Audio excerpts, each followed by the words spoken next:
Hello guys! Happy good day everyone! For today's video ay magluluto tayo ng simpleng recipe. Ito po ay napakadaling lutuin at nandyan lang po sa tabi-tabi natin kung meron tayong mga tanim na ganito. Ayan guys, ito yung itlog natin. Bali 4 na piraso yan guys na maliliit. At ngayon ay babatilin natin yan guys. Scramble lang natin siya. At habang nagbabatil tayo ng itlog guys, ay nagpapainit na rin ako ng mantika. Ayan guys, mainit na yung ating mantika at ngayon ay ilalagay na natin yung ating itlog na binatil. Ihalo lang natin siya. Napansin nyo guys na medyo marami yung mantika na nilagay ko sa aking kawali. Kasi yung mantika na matitira dito guys ay gagamitin din natin. Ayan, malapit na siyang maluto. Nagtataka siguro kayo guys kung bakit ganito yung ginawa kong pagluto ng itlog. Kasi ito po ay yung ating gagamitin sa ating recipe.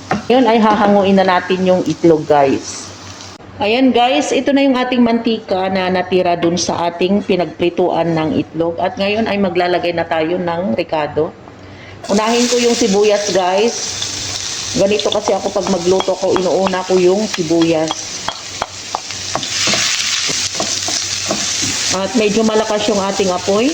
Nasa inyo na yan guys. Next na natin ilagay yung bawang. I-brown lang natin ng konti yung bawang guys bago natin ilagay yung sipi natin. At syempre habang iniintay natin na mag-brown yung ating bawang guys ay andito na rin yung aking Maggi cubes at konting paminta. Kasama na rin yung paminta. Ayan guys, medyo okay na yung ating bawang. Ilalagay na natin yung chicken cubes natin. Ayan. At next natin ilagay guys ay yung ating recipe ngayon. Ito ay kangkong. Ayan. Ilagay na natin yung kangkong. Wala akong ginamit na tubig dyan guys sa sabaw niya kasi magsasabaw yan ng konti lang. Ilalagay lang ako ng konting asin guys kasi ang ginamit natin ay chicken cubes. Kaya konti lang yung ilalagay kong asin.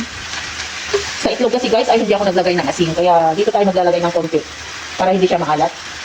Konti lang guys. Ayoko yung maalat. Kaya nga pala guys, habang hinimay ko itong kangkong ko kanina ay ibinabad ko siya ng tubig na may asin. Binabad ko siya ng 10 minutes para yung mga dumikit na uod na maliliit or anuman na insekto ay mapapatay ng asin guys. Ganun ako magkuha ng mga gulay. Binababad ko muna bago ko iluto. Ayan guys, takpan natin para maluto yung kangkong natin. Takpan natin guys at balikan. Ayan. Ayan guys, balikan na natin yung ating niluluto at konti na yung tubig niya guys. Para may konting sabaw naman tayo, ay ilagay na natin yung ating itlog.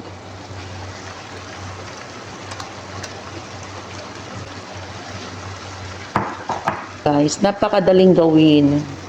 Ayan, umuusok-usok at pwede na natin patayin yung apoy guys.